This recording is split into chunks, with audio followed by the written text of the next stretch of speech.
Kami bersyukur punya Tuhan Bapa seperti Engkau. Tidak ada Allah lain yang menyebut dirinya Bapa. Terima kasih Tuhan, Engkau Bapa yang baik bagi kami. Engkau yang memeluk kami di saat kami membutuhkan.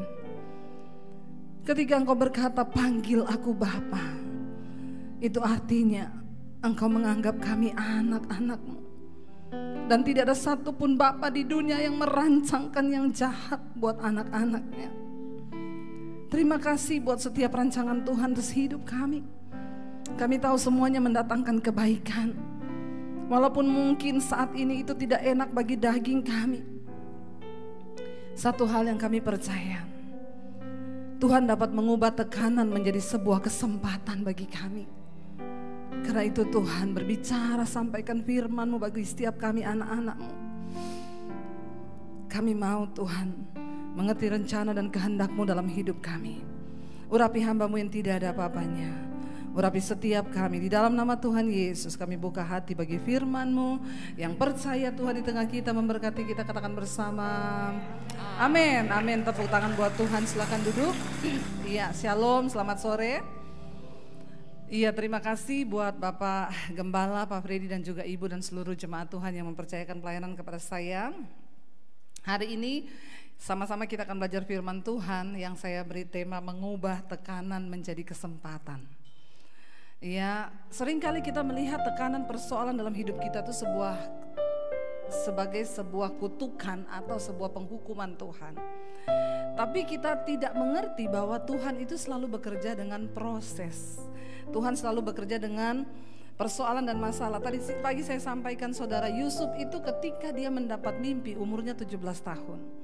Mimpinya digenapi ketika dia berumur 30 tahun. Artinya selama 13 tahun Yusuf itu diproses oleh Tuhan.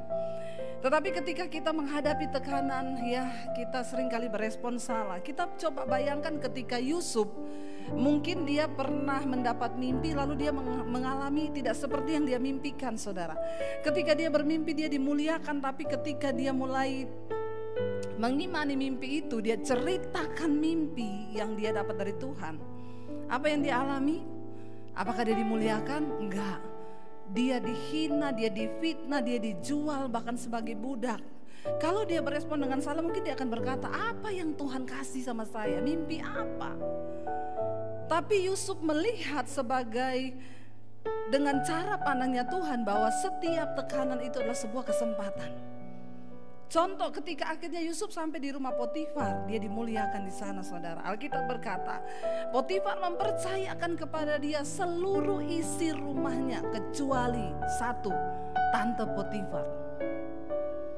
Ya, berarti dia dipercaya nggak sama Potifar? Dipercaya. Tapi satu saat, ya ini masalah mulai datang. Tapi itu cara kerja Tuhan. Tante Potifar tergoda sama Yusuf. Lalu dia mencoba menggoda Yusuf.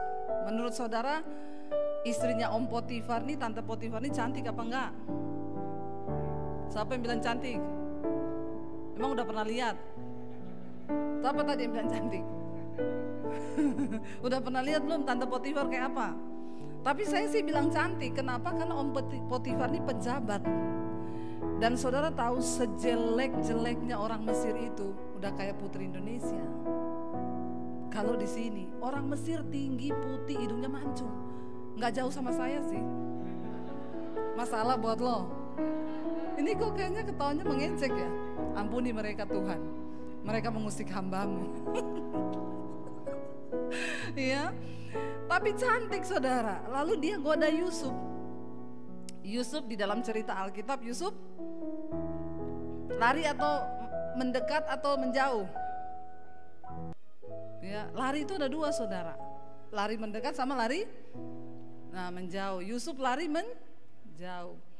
Dulu saya khotbah di mahasiswa, saya bilang, kenapa Yusuf tidak senang sama Tante Potifar? Ada mahasiswa yang jawab, saya tahu Bu, karena Yusuf senang sama Om Potifar. Oh bahaya ini. Saya bilang kamu jangan menambahi ayat firman Tuhan loh ya.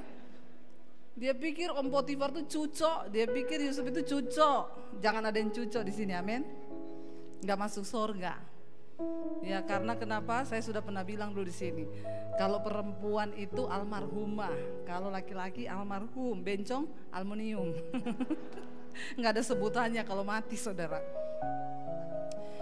Yusuf akhirnya, saudara, dia harus dipenjara. Kenapa? Karena dia difitnah sama tante Potifar. Yang jengkel, dia nggak disenangin, dia fitnah bahwa Yusuf memperkosa dia. Akhirnya Om Potifar dengar kasus ini. Saya mau tanya, kira-kira sebenarnya Om Potifar tahu nggak bagaimana karakter Yusuf? Tahu, karena Alkitab berkata, kenapa Om Potifar memberikan dia pekerjaan dan kepercayaan? Karena Alkitab menjawab, sebab Yusuf disertai Tuhan dan dia takut akan Tuhan. Kira-kira kalau model tantenya suka goda berondong begini, kira-kira suaminya tahu nggak model istri kayak apa dia? Karena yang paling tahu istri itu sudah pasti suaminya kan. Amin bapak-bapak. Ini kok bapak-bapak melongo ya? Yang paling tahu istri itu suaminya kan. Jangan sampai bapak-bapak lebih tahu istri tetangga loh. Ya, jadi itu udah pasti. Tetapi Tuhan izinkan. Pada akhirnya demi nama baik keluarga dan jabatan, Potifar memilih untuk menjebloskan Yusuf ke dalam penjara. Dia tahu nggak Yusuf nggak bersalah? Dia tahu. Seringkali Tuhan akan izinkan kita mengalami hal-hal yang seperti itu. Dia tahu sebenarnya siapa saya, tetapi demi harga diri, demi martabat, demi jabatan, dia akan mengorbankan kita. Tapi itu menjadi satu kesempatan. Kenapa? Karena Tuhan tahu Yusuf, satu-satunya pintu untuk engkau menuju ke istana raja itu hanya lewat penjara. Yusuf tidak akan pernah sampai di istana raja kalau dia tidak masuk penjara. Demikian juga dengan hidupmu. Jangan anggap semua tekanan, persoalan di depanmu itu sebagai sesuatu yang akan menghalangi langkahmu. Mungkin itu cara Tuhan, sebagai sebuah jembatan untuk membawa engkau masuk ke dalam dimensinya Tuhan yang lebih lagi. Tapi ketika manusia itu menghadapi tekanan dan persoalan di dalam hidupnya, yang pertama kali dia pasti akan mengalami yang namanya stres, saudara. Siapa yang lagi stres di sini? Nggak ada yang ngaku. Ya, puji Tuhan kalau nggak ada yang stres ya, jemaat di sini nggak ada yang stres ya. Tapi sebelum saudara ngaku iya atau tidak, saya pengen bacakan dulu ya. Ini menurut hasil survei ciri-ciri orang stres. Apa itu stres, saudara? Stres itu adalah reaksi tubuh manusia ketika dia menghadapi sebuah situasi yang tampaknya berbahaya atau sulit. Stres itu akan membuat tubuh untuk memproduksi hormon yang namanya adrenalin. Ketika kita tertekan, kita takut, kita stres, kita khawatir, tubuh kita memproduksi hormon yang namanya adrenalin. Adrenalin itu diproduksi untuk menenangkan kita. Tetapi itu bahayanya kalau terlalu berlebihan. Terus diproduksi, saudara, keluar masuk ya, keluar masuk, itu berfungsi untuk mempertahankan diri. Ya, tetapi kalau bahayanya, saudara, kalau terus diproduksi ya hormon adrenalin itu dalam hidup manusia, apa yang akan terjadi? Manusia itu akan mengalami ya banyak gangguan kesehatan. Salah satu di antaranya, saudara, ya, orang itu ciri-ciri kalau stres ya. Gejala stres dulu saya kasih tahu. Yang pertama, mudah tersinggung dan mudah marah terhadap teman, keluarga atau kenalannya. Mudah marah, mudah tersinggung. Ada di sini yang mudah marah, mudah tersinggung? Gak usah angkat tangan. Di dalam hati saja. Ya, kayaknya kita ngomong A, dia nangkapnya Z. Ya, bahkan kata-kata yang kita nggak sengaja juga dia terimanya salah. Nah, ini tanda-tanda yang pertama, gejala-gejala orang mulai stres ya, mudah tersinggung, mudah marah. Yang kedua, bertindak secara agresif. Ya, pokoknya bertindaknya itu maunya terburu-buru, saudara. Ya, pengen cepat-cepat. Nah, yang ketiga, merasa selalu lelah. Ya, lelah terus, saudara. Aduh, ya lelah. Bahkan makan pun dia lelah. Ada di sini yang makan lelah? Enggak kayaknya ya. Kita makan bersemangat, amin. Itu tanda Anda masih sehat. Tapi kalau orang suruh makan, enggak, kenapa? Capek. Suruh makan capek, saudara. Ini tanda-tanda stres. Makanya orang stres itu berat badannya cepat turun. Tapi ada juga yang cepat gendut. Ya, karena dia makan terus, saudara. Lalu yang keempat itu gejala stres itu adalah sukar konsentrasi, mudah lupa. Tapi kalau duit enggak, lupa dia. Yang lain lupa dia, saudara. Jemput istri lupa, ulang tahun istri lupa. Nah ini bahaya nih, pura-pura atau memang stres, saudara ya. Yang kelima itu jantung berdebar-debar. Ada di sini yang jantungnya berdebar-debar?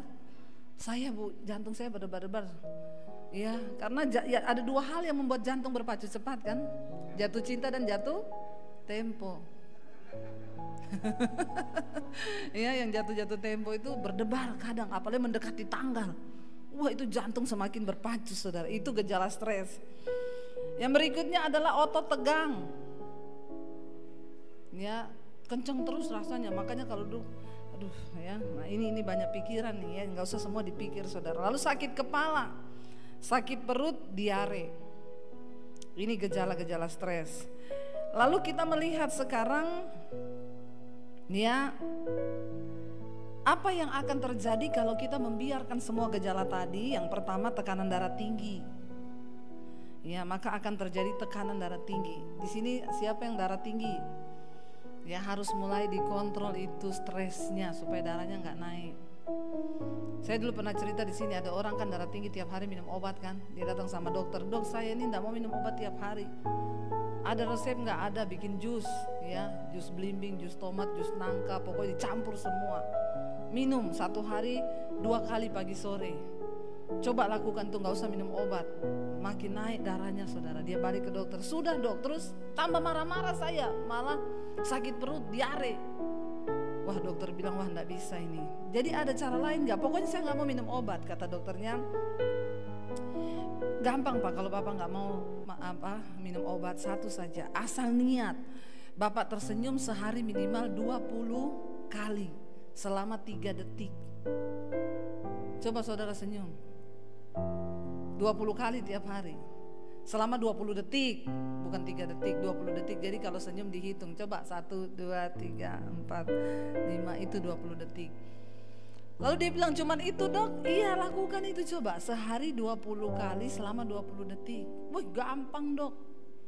Dia pulang dari dokter, saudara, sampai di rumah istrinya tanya, dari mana Pak? Biasa, ngapain tanya-tanya? Mau saya pulang, mau tidak, yang penting gak usah tanya dari mana. Dia ingat, dia baru mau marah dok, dia ingat dokter bilang senyum, terutama di saat-saat genting. Jadi istrinya tanya, dari mana Pak? Dia hitung 1, 2, 3, 4, 5, 6, 7. Ternyata memang pura-pura bahagia itu lebih susah daripada pura-pura kurus. Kita kalau foto pura-pura kurus gampang, tahan perut, angkat kaki sedikit jadi kelihatan kurus ya. Tapi pura-pura bahagia. Tapi dia melakukan supaya gak minum obat darah tinggi.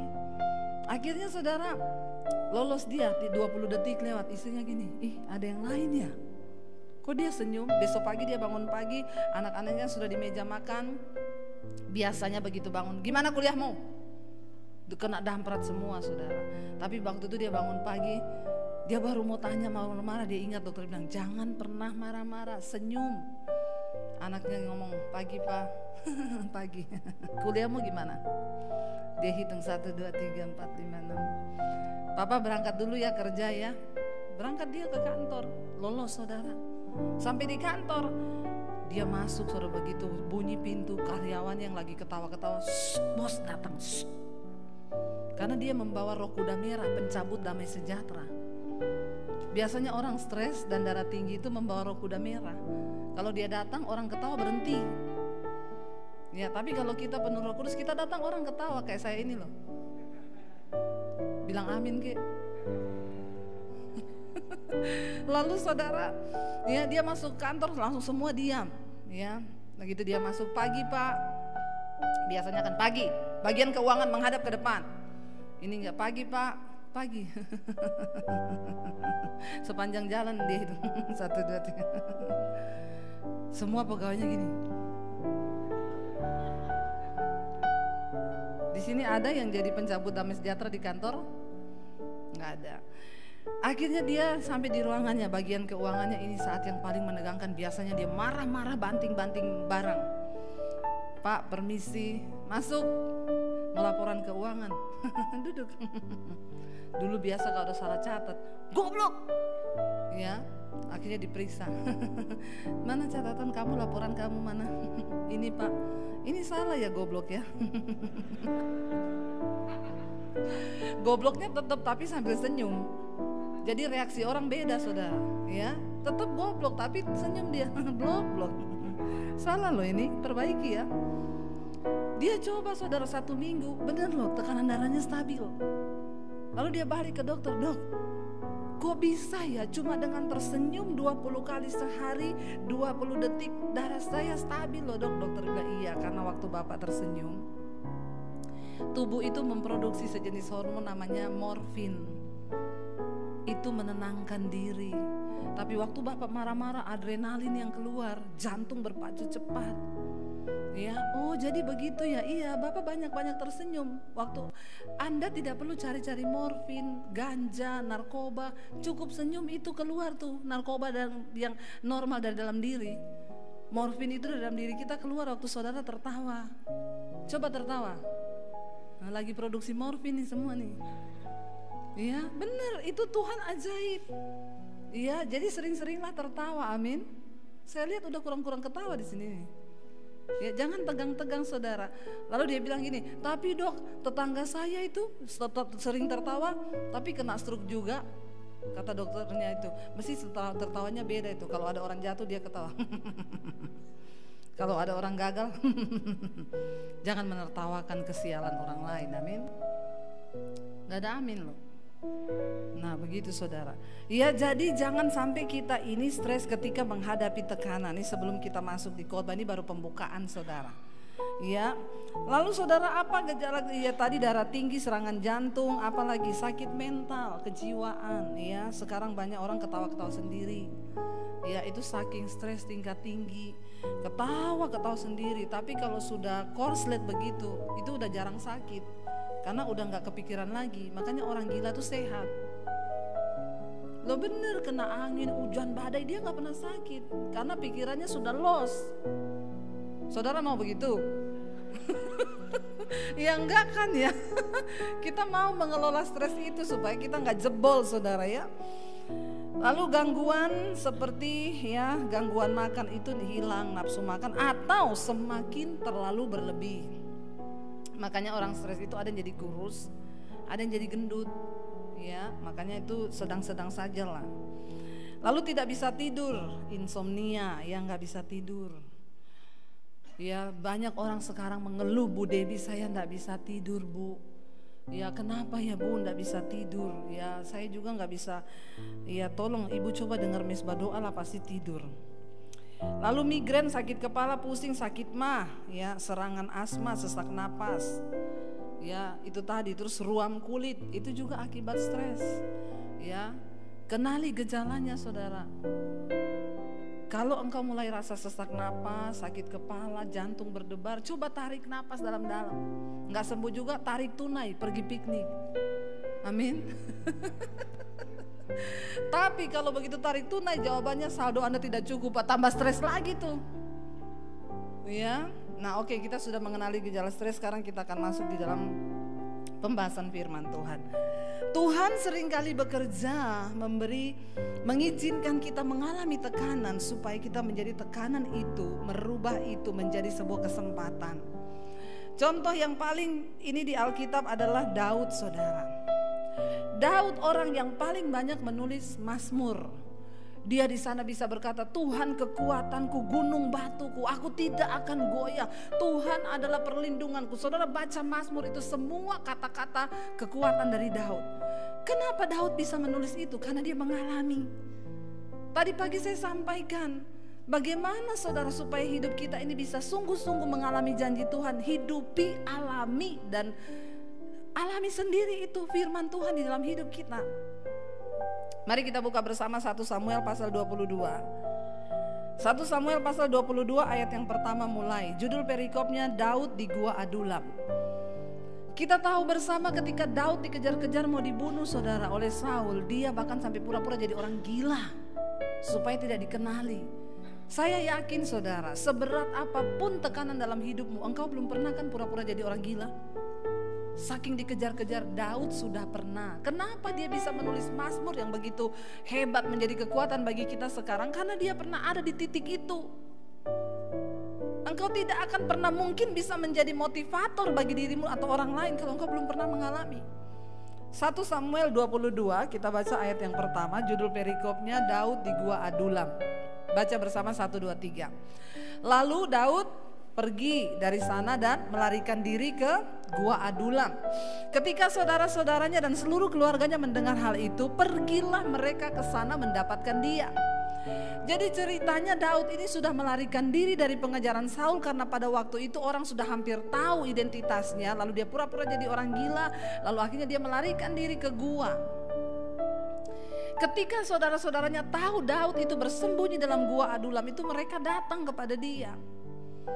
Sudah di dalam persoalan beban berat, mereka datang lagi keluarganya ini. Lalu ayat yang berikutnya berkata apa? Ayat yang kedua coba kita baca. Berhimpunlah juga kepadanya.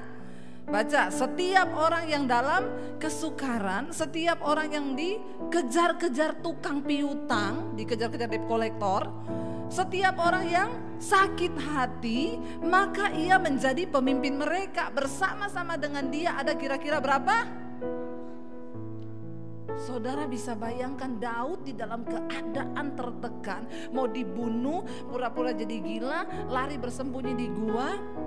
Datang orang-orang, lain cerita kalau dikatakan begini, lalu datanglah juga kepada dia 400 orang. Satu pemilik perusahaan, satu kepala bank. Ya ini bisa jadi donatur-donatur yang akan bisa menopang Daud. Itu lain cerita. Dalam keadaan begitu Tuhan kirim nih pasukan bodreks. Sakit kepala, yang tadi ini gejala stres semua kan. Orang-orang dan jumlahnya bukan 4 orang, berapa saudara? Dikejar-kejar debt collector. Aduh, saya pernah rasa dikejar debt collector itu jantung berdebar-debar. Ya, tidak bisa tidur. Benar, saya bersaksi depan saudara. Ini dikejar utang piutang, sakit hati, datang berkumpul bersama-sama dengan dia. Tetapi Alkitab berkata Daud menjadi pemimpin mereka. Bersama-sama dengan dia ada kira-kira 400 orang. Wow, itu kalau buka gereja sudah jadi satu gereja, sudah cabang. Tapi masalahnya ini orang stres, yang dikejar utang, yang ini banyak saudara. Lalu ayat yang ketiga berkata apa? Kita baca. Dari sana Daud pergi kemana? Mispa di Moab, dan berkata kepada raja negeri Moab, izinkan ayahku dan ibuku tinggal padamu, sampai aku tahu apa yang dilakukan Tuhan Allah kepadaku. Dalam keadaan dia melarikan diri, ayahnya dan ibunya ikut dia lagi. Kadang-kadang saudara, orang-orang sekarang ya enggak melarikan diri loh. Sudah punya rumah, ayahnya dan ibunya ikut marah-marah saudara. Ya, mertuanya ikut marah-marah, nih mertuaku ini kenapa juga tinggal di sini? Oh, cerewet lagi. Ya, makanya saya belikan saja dia tanaman lidah mertua. Biar minggat sekalian. Jangan. Daud dalam keadaan tertekan mau dibunuh, ayah ibunya ikut. Ini kan jadi merepotkan. Iya, kalau pas saya dikejar mau dibunuh, bagaimana nasib orang tua saya? Tapi Daud tidak bersungut-sungut, dia carikan solusi saudara. Dia pergi ke, di sana dikatakan di Moab, di Mispa, dia titipin ayah dan ibunya kepada raja di negeri Moab. Dia bilang, titip ya ayahku dan ibuku tinggal padamu. Sampai kapan? Sampai aku tahu apa yang dilakukan Allah padaku. Karena dia udah gak tahu ini mau mati, mau dibunuh atau dia masih mau tetap hidup. Tapi dia masih berusaha beri yang terbaik buat orang tuanya dulu. Dititipin sama raja berarti terjamin. Iya, dan Alkitab berkata saudara, ayat yang keempat coba kita baca di sana dikatakan, lalu diantarkannya lah mereka kepada raja negeri Moab dan mereka tinggal bersama dia selama Daud ada di kubu gunung. Dia masih sempat antar orang tuanya. Di dalam tekanan persoalan dia masih urus orang tuanya. Ya, lalu berikutnya ayat yang ke-5. Ya, tetapi Gad nabi itu berkata kepada Daud, janganlah tinggal di kubu gunung itu, pergilah dan pulanglah ke tanah Yehuda. Lalu pergilah Daud dan masuk ke hutan Keret. Saudara tahu, kalau kita lihat kisah akhirnya, Daud berhasil mengubah 400 pasukan bodrek itu menjadi pahlawan-pahlawan yang gagah perkasa. Dia berhasil mengubah hidup mereka. Tidak gampang saudara, tetapi Daud bersedia menjadi pemimpin mereka. Saya ini kalau mau tangani ini orang-orang konseling ini saudara, ya kayak begini saudara. Ya ini WA yang masuk itu sudah puluhan ribu. Dan saya jujur saja saya tidak bisa menangani satu persatu karena saya begitu terbatas. Dan saya nggak pakai sekretaris ya, karena orang konseling itu nanya dulu, ini benar Bu Debbie? Kalau bukan Bu Debbie saya nggak mau konseling. Ya, lalu akhirnya saya jawab iya benar saya, barulah mereka konseling saudara. Saya menangani, dulu saya rasa tiap pagi bangun nih saya ini kok sakit kepala kalau pagi, kenapa ya? Karena ternyata saya baru menemukan tiap pagi bangun itu setelah ikut mesbah syukur saya buka konseling WA. Ternyata itu masalah-masalah itu memenuhi otak saya. Makanya saya tiap pagi migrain. Ya baru bangun pagi, Bu, bagaimana solusinya? Ada orang konseling telepon ya, begitu saya angkat, halo Bu, saya harus gimana ini Bu? Saya bilang masalahnya apa? Belum ngomong masalah, belum cerita.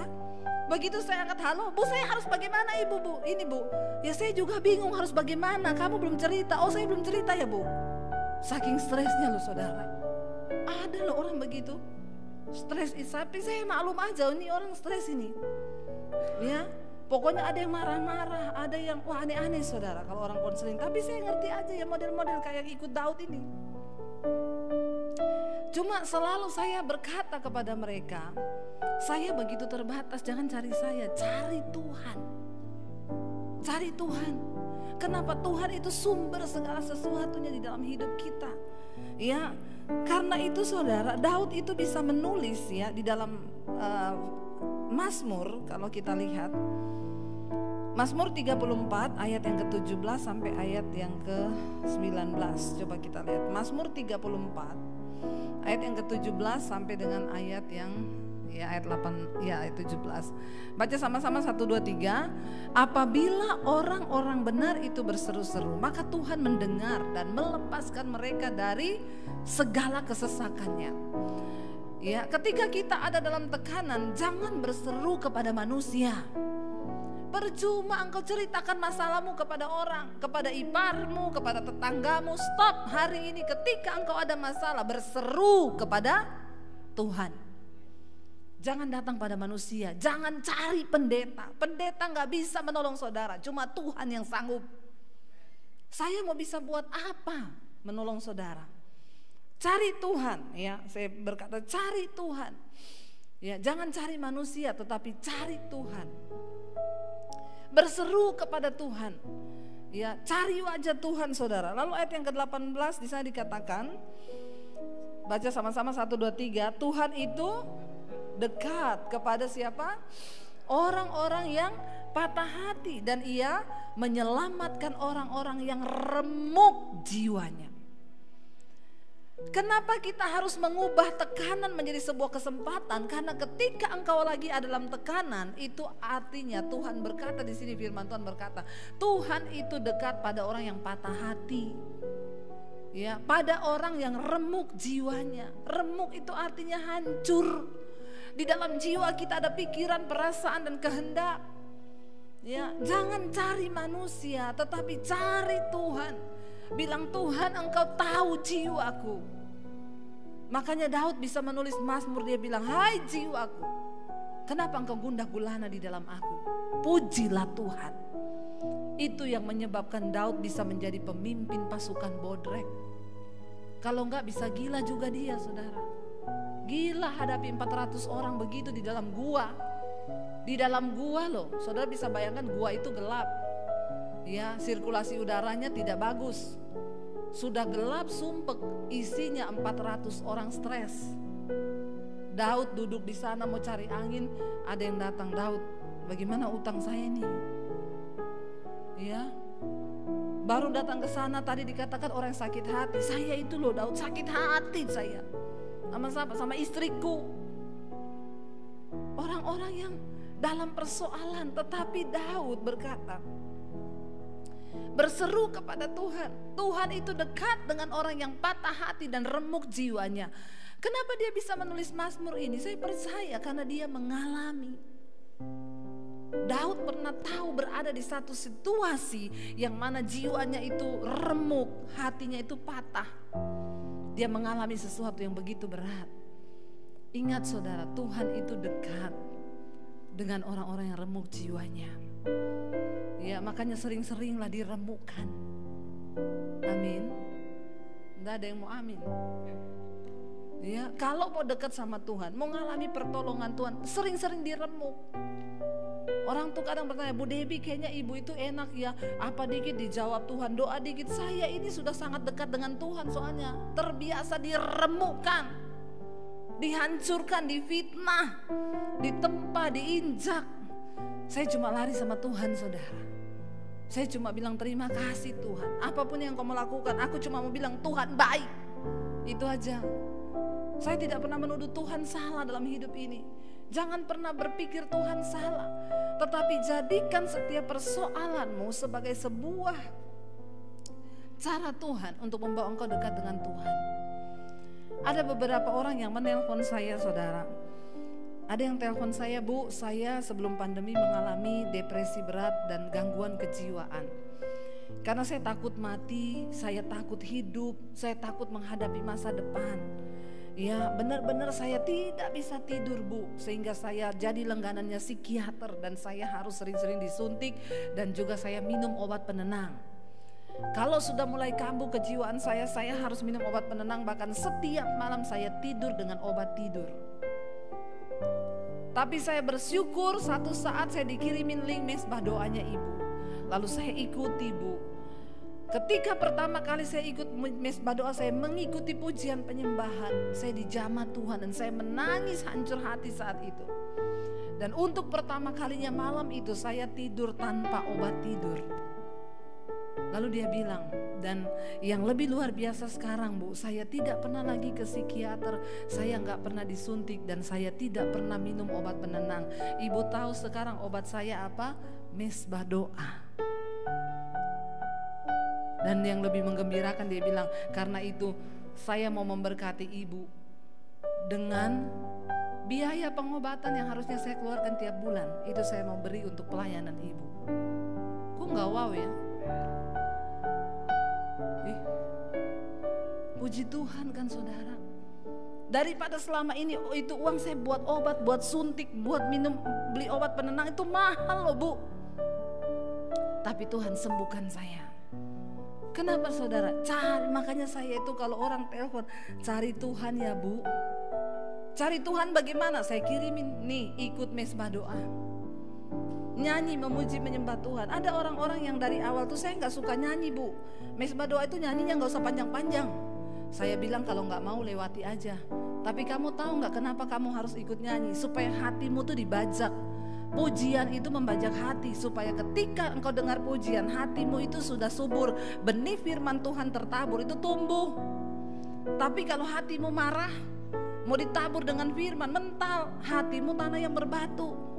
Bagaimana kita membajak? Makanya kalau datang ibadah saudara, sempatkan ikut pujian, jangan cuma datang dengar khotbah. Engkau perlu nyanyi, ya. Bayangkan saudara lagi dalam keadaan tertekan, habis dimarahin istri karena nggak bawa pulang uang. Saudara tertekan, saudara datang ke gereja, saudara nggak dengar puji-pujian, langsung dengar khotbah, bete saudara. Tapi ketika dalam keadaan tertekan, engkau terdepresi, tidak ada penghasilan, dimarahin istri, engkau datang duduk di belakang, cuma nyanyi aja. Kau beri yang ku pinta, saat ku mencari ku mendapatkan. Air matamu menetes. Belum dijawab masalahmu, tapi hatimu udah pelong. Karena engkau berjumpa dengan hadirat Tuhan. Itu yang terjadi di mesbah doa hari-hari ini. Saya mendengar begitu banyak kesaksian. Orang diubahkan Tuhan. Mereka orang-orang Kristen yang selama ini ternyata sakit jiwa. Tiap hari ya berantem suami istri ribut, sekarang dipulihkan Tuhan. Wow, dan itu yang Tuhan mau saudara. Ya, Tuhan itu dekat dengan orang yang remuk ya jiwanya dan patah hatinya. Ayat yang ke-19 saya dikatakan, Kita baca sama-sama ayat yang ke-19, 1, 2, 3. Kemalangan orang benar banyak ya, tetapi Tuhan melepaskan dia dari semuanya itu. Orang benar bukan berarti tidak akan mengalami persoalan. Orang benar bukan berarti tidak akan mengalami kemalangan. Jangan pernah berkata, Tuhan kenapa ini aku alami? Engkau akan diizinkan Tuhan mengalami mungkin kemalangan, tetapi Tuhan berkata, Tuhan akan melepaskan dia dari semuanya itu. Untuk apa saudara? Agar engkau bisa memiliki kesaksian. Semakin banyak kemalangan yang engkau alami, semakin banyak Tuhan akan melepaskanmu, semakin banyak kesaksian yang akan engkau miliki bersama dengan Tuhan. Dan itu yang akan menjadi modal untuk engkau bisa melayani orang lain. Ya, percaya saudara, ya, tidak ada perkara yang mustahil bagi Tuhan. Mari kita pakai setiap kesempatan persoalan dalam hidup kita, kita pakai setiap kesempatan masalah yang datang dalam hidup kita itu sebagai sebuah kesempatan cara Tuhan untuk memuliakan hidupmu. Seperti yang saya tadi bilang, Yusuf tidak akan pernah bisa melihat dia diangkat jadi Perdana Menteri kalau dia tidak dimasukkan di dalam penjara. Dari pintu penjara lah dia mulai artikan mimpi. Kepala penjara dia mulai artikan mimpi. Lalu raja tiba-tiba dapat mimpi, tidak ada yang bisa mengartikan. Lalu kepala penjara bilang, ada di dalam penjara seorang yang diberi hikmat untuk menafsirkan mimpi. Raja bilang, panggil dia. Karena semua ahli-ahli dan orang berhikmat di negeri itu gak ada yang bisa terjemahkan. Lalu Yusuf menerjemahkan mimpi raja itu. Dan akhirnya saudara, kita tahu bersama, Yusuf dimuliakan lewat pintu penjara. Mungkin hari ini engkau berkata, Tuhan, usaha saya sudah mengalami jalan buntu. Saya tidak lagi melihat ada hal-hal yang Tuhan bukakan. Percaya saudara, ketika engkau melibatkan Tuhan dalam hidupmu. Saya kemarin ke Blora saudara, saya waktu pelayanan ke Blora. Saya itu mampir ke salah satu butik ya. Di situ ada jemaat, Bu mampir ya ke salah satu butik. Lalu saya dikasih jaket batik itu yang beberapa waktu lalu dipakai sama Jokowi. Di Instagram dipakai Jokowi bilang ini adalah salah satu UMKM di Blora. Saya nyesel saya nggak ambil jaket itu. Kalau saya ambil itu sudah kembaran saya sama Jokowi. Ya, tapi saya nggak ambil karena saya bilang cowok banget modelnya. Saya pilih yang lain aja. Dia cerita, ibu tahu kenapa jaket ini ada bu? Itu sebelum Jokowi pakai. Setelah saya pulang dari sana seminggu kemudian, itu Jokowi pakai jaketnya dia karena Jokowi datang ke Blora beli di alun-alun. Jadi dia cerita, ibu tahu awal mulanya butik saya ini kenapa? Waktu itu saya usaha makanan dan pandemi datang, saya sudah tidak punya uang, saya akan memecat semua karyawan saya karena rumah makan tutup, rumah makan sepi, tapi saya masih punya uang 6 juta. Waktu itu COVID benar-benar di mana-mana bu, dan waktu itu baju APD itu sangat kekurangan. Saya bilang sama karyawan saya, kita mati terhormat ya, mau nggak? Uang yang 6 juta ini saya mau pakai beli bahan baju APD dan kita jahit bareng-bareng. Nanti kita beli mesin jahit, kita jahit dan kita bagikan gratis kepada rumah sakit dan puskesmas yang miskin, yang benar-benar membutuhkan. Karena dia bilang, Tuhan bilang nggak boleh dijual. Dalam keadaan pandemi, jangan cari untung di dalam kesusahan orang. Luar biasa kan saudara, akhirnya dia bikin saudara. Dari uang 6 juta itu dapat ratusan APD. Saat itu lagi tinggi-tingginya waktu itu Delta, Jakarta rumah sakit penuh, itu APD habis. Lalu dia bagikan ke daerah-daerah ya, yang membutuhkan, itu dibagikan gratis. Masih ada kira-kira 100 dia bilang, tiba-tiba ada telepon dari seorang dokter, masih ada enggak? Saya dengar di situ ada APD. Iya. Bisa kirim ke Jakarta enggak? Saya bayar berapa? Oh enggak usah bayar, ini kita kasih gratis. Dikirimlah 100 ke Jakarta, rumah sakit Jakarta. Dokter itu bilang gini, ini luar biasa loh. Kita yang ada di Jakarta, masa kita dapat sumbangan APD itu dari Blora, kota kecil? Harusnya kita nih yang memberi buat mereka yang ada di desa. Tapi ini orang luar biasa, dia bilang. Dan dokter itu gak tahu itu dari uang sisa yang dia punya. Dia bagi gratis. Lalu dokter itu bilang gini, orang ini layak menerima berkat orang kota. Karena dia dari desa tapi dia memberkati kota. Dan karena itu dia layak menerima berkatnya orang kota. Saya nggak tahu bagaimana ceritanya, akhirnya dia dapat link, saudara. Diketemukan, bisa nggak bikin baju yang model jaket, tapi itu antivirus. Tapi ada motif-motif batik. Dia bilang, oh bisa. Dia mulai bikin desain, dia gambar sendiri desainnya, dicetak, dikirim kayak gini, mau. Awal pertama dia dapat pesanan dari Polri seluruh Indonesia. Wow nggak saudara? Wow. Lalu mulai dari mulut ke mulut, saudara, itu jaketnya antivirusnya dia, ya benar-benar meledak. Dan yang terakhir kemarin tuh dipakai sama Pak Jokowi, itu Tokopedia-nya. Saya lihat aja yang nanya 600.000, Pak beli di mana ya? Pak beli di mana? Dijawab ada di Tokopedia-nya ini. Saya langsung telepon dia, punya saya mana itu? Yang dulu mau dikasih nggak jadi. Dia bilang udah nggak ada bu, siapa suruh ibu waktu itu nggak mau ambil. Ya bikinin lagi ya. Iya bu, tapi tunggu, kebanjiran orderan. Saudara, tekanan menjadi sebuah kesempatan. Waktu hatimu tulus, waktu engkau tidak pernah memperhitungkan dirimu sendiri, Tuhan itu rindu. Waktu ketika pandemi di Jakarta, saya dan suami kita tinggal punya uang pas-pasan, tapi saya berkomitmen kita bagi sembako untuk tetangga kita yang berkekurangan karena mereka nggak kerja. Ya apakah kami berkelebihan waktu itu? Sama-sama nggak punya uang. Orang saya pikir mau jual rumah pulang ke Solo, karena di Solo masih ada soto 5.000 dapat 1 rantang. Tinggal masak nasi di rumah. Itulah indahnya kota Solo. Makan 5.000 rupiah kenyang kita. Orang Solo ini memang luar biasa. Ya, giliran gini tepuk tangan. Itu namanya makan puji. Tepuk tangan buat diri sendiri. Ya, benar saudara. Apakah kami berkelebihan waktu itu? Enggak. Tapi saya bilang kita nggak akan miskin dengan memberi, karena begitu banyak tetangga saya yang mereka kos-kos ngontrak, kehilangan pekerjaan. Ya kami komitmen bagi sembako. Apa yang kami bisa lakukan? Gak usah dalam skala yang besar, orang-orang sekeliling kita. Dan Tuhan memperhitungkan itu. Saudara tahu sekarang saya beli rumah lagi kan di Jakarta. Saya kemarin naik rumah baru tanggal 1. Rumah lama saya buat gudang sembako. Wow, tepuk tangan dong buat Tuhan.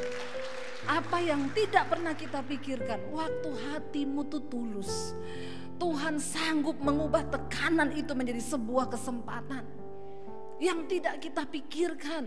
Dia bisa membuka jalan-jalan baru. Makanya jadi orang tulus aja, gak usah kebanyakan bulus. Karena Tuhan tuh melihat hati. Gak usah pakai cara-cara yang tidak halal, gak usah pakai cara-cara yang kotor. Karena kenapa? Kalau engkau menjadi kaya dari hasil yang tidak benar, maka engkau bisa jadi orang kaya tapi engkau tidak menjadi orang diberkati Tuhan. Apa bedanya orang kaya dan orang yang diberkati? Orang kaya tidak bisa menikmati kekayaannya. Gak ada damai, uangnya banyak. Tapi orang yang diberkati, mungkin kita gak punya banyak, tapi kita dikasih karunia untuk menikmati. Amin saudara. Karena itu mari kita mau sungguh-sungguh percaya bahwa Dia Tuhan, Bapa yang baik, Bapa yang kekal. Saya undang para imam musik maju ke depan. Percayalah Tuhan tidak pernah jahat. Semua yang Dia izinkan terjadi itu mendatangkan kebaikan. Ubah setiap tekanan menjadi kesempatan. Mari kita bangkit berdiri bersama. Kita menaikkan pujian tadi, Kau beri yang kami pinta Tuhan. Saat kami berseru kepadamu Tuhan, kami mengetok pintu-Mu, Engkau membukakan. Karena itu adalah firman-Mu. Ketoklah maka pintu akan dibuka. Carilah maka engkau akan mendapat. Hari ini engkau yang sudah putus harapan, putus asa, datang pada Tuhan. Bawa hidupmu kepada Tuhan. Ketok pintu Tuhan. Katakan kami mau Tuhan mencari perkenan-Mu di dalam setiap persoalan masalah yang kami hadapi. Kami mau mencari perkenanan Tuhan. Mari naikkan pujian yang tadi. Kasih yang sempurna telah ku terima. Berseru. Kami tahu Engkau Tuhan yang tidak pernah meninggalkan kami. Saat kami berseru, kami memanggil nama-Mu Tuhan. Engkau mendengar setiap seruan kami. Engkau Bapa yang baik. Engkau tahu batas kekuatan setiap kami hari-hari ini Tuhan. Kami butuh Tuhan lebih dan lebih lagi. Setiap tekanan, persoalan yang ada di depan kami hari-hari ini, kami tahu Tuhan sanggup mengubah itu menjadi sebuah kesempatan untuk iman kami naik semakin tinggi. Bahkan Tuhan sanggup menjadikan itu sebagai kesempatan untuk kami dapat melihat pintu-pintu yang baru Tuhan bukakan. Kami mau melakukan bagian kami. Jadikan kami orang-orang yang tulus Tuhan, yang berserah kepadamu. Sekalipun saat ini mungkin kami sedang remuk jiwanya, Engkau tidak memandang hina Tuhan setiap kami yang sedang ada dalam pergumulan. Engkau sanggup menolong setiap kami. Ada begitu banyak kesaksian yang sudah kami dengar, bagaimana tangan Tuhan menopang. Jangan pernah putus asa saudara.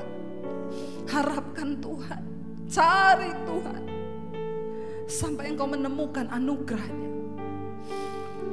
Berapa banyak di antara saudara yang sungguh-sungguh membutuhkan Tuhan, membutuhkan terobosan, membutuhkan jalan-jalan yang baru. Angkat tanganmu di tempatmu saudara, saya akan berdoa buat saudara.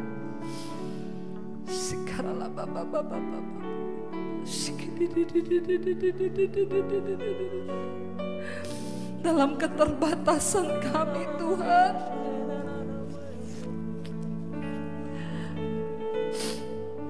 kami mau datang pada Tuhan. Hamba berdoa untuk setiap mereka yang mengangkat tangan. Tuhan, Engkau sanggup menjadi jawaban. Engkau sanggup membuat terobosan yang baru. Biar mata iman kami hanya tertuju kepada Tuhan hari-hari ini. Bukan kepada manusia yang dapat menolong kami, tapi Tuhan yang sanggup menolong kami. Tuhan yang tidak terbatas. Tuhan yang punya banyak cara untuk membawa kami keluar dari setiap lembah, dari gua-gua adulam itu Bapa.